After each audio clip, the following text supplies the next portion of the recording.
In the crowded, hyper-competitive world of streetwear and internet fame, how does a rebellious teen from New York City stand out and grab the attention of the biggest names in fashion? This is the story of Austin Babbit, better known as Asspizza, and his unconventional rise from thrifted, obsessed high school dropout to one of the most buzzed about young designers of his generation. Born Austin Babbit on June 5th, 1998 in Queens, New York, the future Asspizza was immersed in street culture from a young age. He grew up in a single-parent household, raised by a mother who worked multiple jobs to support him. As a kid, Austin was drawn to the graffiti art that colored the city and spent countless hours scoping out local thrift shops for clothes he could customize into one-of-a-kind pieces. You're paying for product, you're paying for experience, it's a gamble, and that's where you learn the most. I would never go to college, I would never go to school, I would never go to any of that shit. I would take all that money and time and fucking work on something. This is fucking fashion. You're supposed to have fun and express yourself. It's not, let me wake up and go to school. That's fucking bullshit. They can't teach you how to make things. In interviews, he's acknowledged his early passion for thrifting and do-it-yourself fashion as the foundation for his design philosophy. He said, "I've gone through a lot of phases in terms of how I dress, like most awkward kids," he told Hypebeast. "I thought vintage punk and metal was cool in middle school, then got into streetwear and sneakers in high school, but I always with making my own shit, whether it was sewing patches on jackets or drawing on tees." Austin attended public high school in Queens, but by his own admission, he was a lackluster student who frequently got in trouble for drawing in class instead of paying attention. Teachers and administrators saw a problem child, but in those countless sketches, an artistic vision was taking shape. Outside of school, Austin was soaking up influences that would define his aesthetic. Punk and metal music, vintage Harley Davidson iconography, spaghetti westerns, and classic comic book art. As he entered his teenage years, Austin discovered another passion that would be crucial to his come up, which was the internet.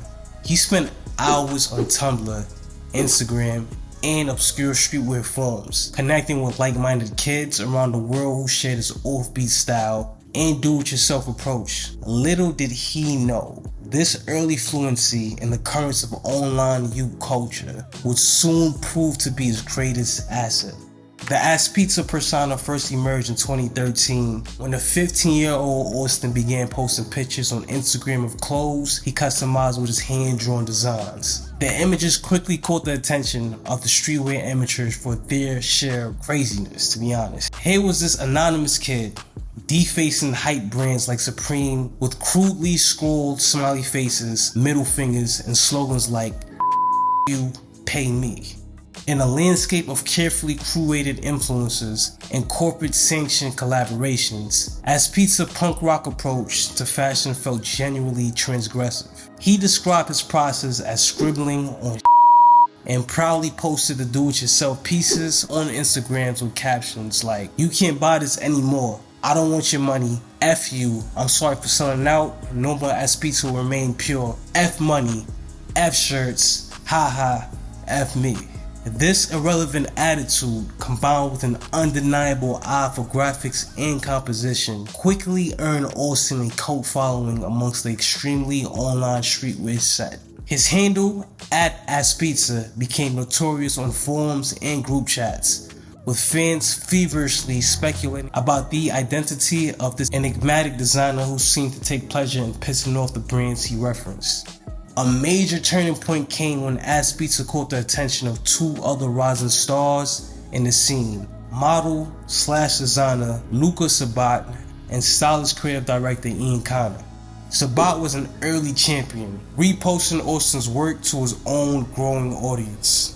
Kanye took things a little step further, flying the young designer out to LA for the first time and introducing him to his extensive network of celebrities and tastemakers. Kanye in particular saw massive potential in the Asspizza character and aesthetic. He said, "I had to put the word out on Asspizza." In a no vacancy in interview, "I was like, this is the most ignorant, talented you in your face shit I've ever seen. I had never seen anything like that before. I was like, this is the future. With co-signs from Luka and Ian, Asspizza profile exploded. Suddenly, his pieces were being worn by the likes of Wiz Khalifa, Theophilus London, and even Kanye, who tapped the team to create custom merch for his Life of Pablo pop-up show in 2016. To create these, you have to sacrifice your whole life. You have to sacrifice all your time. You can't have any fucking friends. You can't do anything. You can't have a girlfriend. You can't do any of this shit. So all the kids ask me, yo, what do you think? Like, I'm starting my brand. Da, da, da. It's like, all right, you got to be ready to fucking sacrifice your life. You can't be alive. You can't be alive. You just got to do this. There's no balance. If you want to be the best, there's no balance. You know, all I do is think about this. I fucking created these with my brain. That same year, Austin made the decision to drop out of high school and pursue Asspizza full time.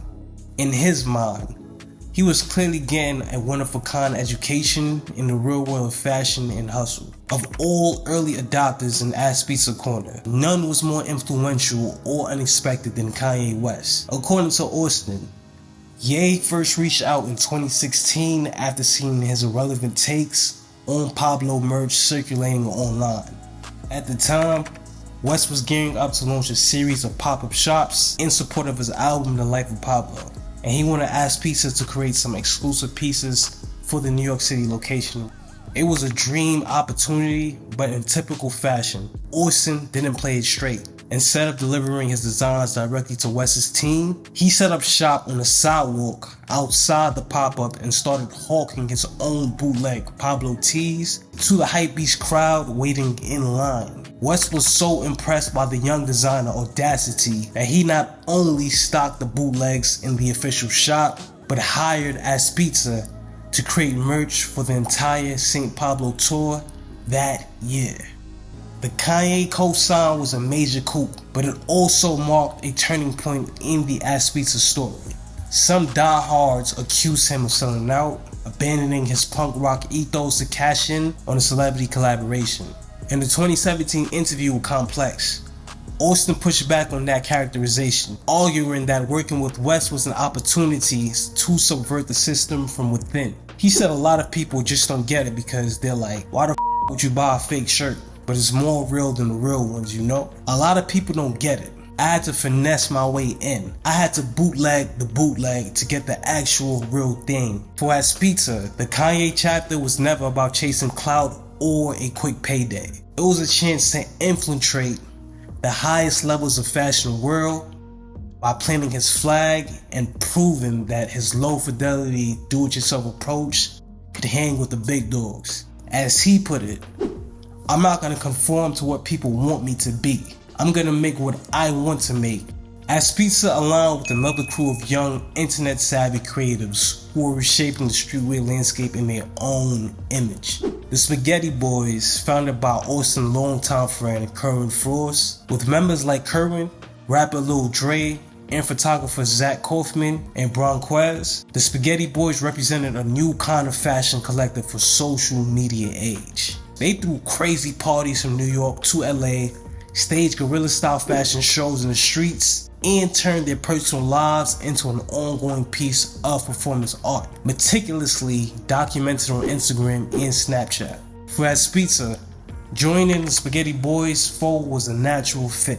His subversive graphics and bootleg designs meshed perfectly with the crew's absurdist, anti-authoritarian sensibility. Together, they pushed each other to take bigger creative risks and mastermind viral stunts that blurred the lines between art, commerce, and celebrity hijinks. There was the time they snuck into the Yeezy Season 3 show at MSG and caused a scene by moshing in the stands. Oh, I don't know if y'all can remember the Homemade Spaghetti Boys talk show that descended into a drunken chaos with guests Lil Yachty and Luka Sabbat. In many ways, the Spaghetti Boys era marked the peak of Asspizza's punk rock approach to fashion. It was a time of pure, unbridled creativity when the only rule was that there were no rules. The crew's antic made them notorious on the internet and co-vetted collaborators for brands hoping to tap into their organic coolness. I don't know if y'all know, but that was key. Like, they had some corporations out there that just wanted to tap into their organic fan base by them just truly being themselves. But as the Spaghetti Boys' profile grew, so did the pressure to turn their viral antics into a viable business. They inked deals with bigger brands, stage more ambitious events, and grapple with the challenges of scaling a do-it-yourself approach into a professional enterprise. For Asspizza, who had always been more interested in making art than selling clothes, the transition was just bittersweet. He said, "I never wanted to be a brand or company," in a 2008 interview.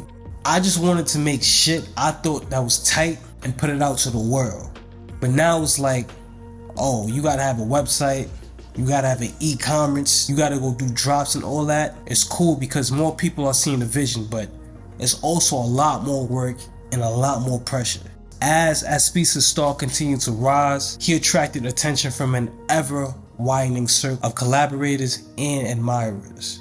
In 2017, he teamed up with rapper A$AP Rocky's All Creative Agency on a limited edition t-shirt that sold out instantly. He linked with store British fashion house Burberry to create custom pieces for their fall 2018 show, a desire to his growing clout in the luxury world.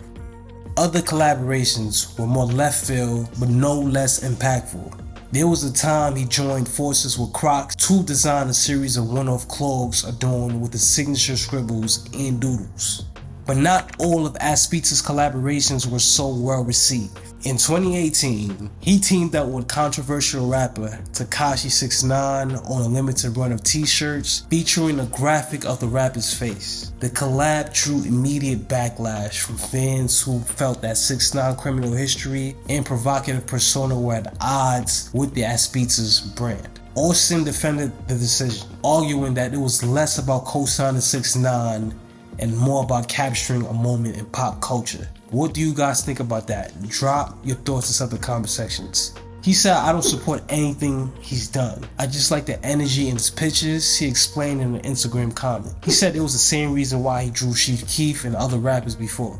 The 6ix9ine incident highlighted the tightrope that Asspizza often walks as an artist and entrepreneur. On one hand, his willingness to collaborate with polarizing figures and court controversy has been key to his rise. But as his platform grows, so does the scrutiny on his every move. It's a balancing act that requires a keen understanding of his audience and the cultural landscape at large. Asspizza's most high-profile beef to date has been with the rapper and fashion darling Playboi Carti. The two had a falling out in 2019 after Carti allegedly failed to pay Austin for a beat he produced. Asspizza took to social media to air his grievances, posting screenshots of their conversation and accusing Carti of being a real bad person. The feud escalated when Carti's friend, collaborator, and rapper Lil Uzi threatened Asspizza in an Instagram comment. He said, "I'ma slap you when I see you.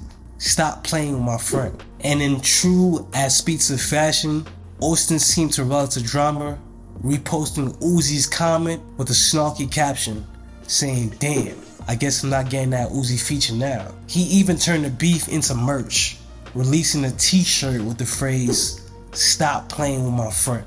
While Carti's situation never quite got resolved, it proved once again that Asspizza is unafraid to speak his mind and stand his ground even against much bigger names. It's the kind of unfiltered approach that endears him to his fans, who sees him as a refreshing antidote to the polished, PR-driven world of celebrityism.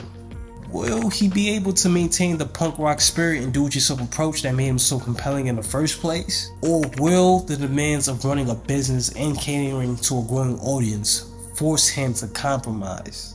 Only time will tell. This is No Studios. Till next time, I'm out of here.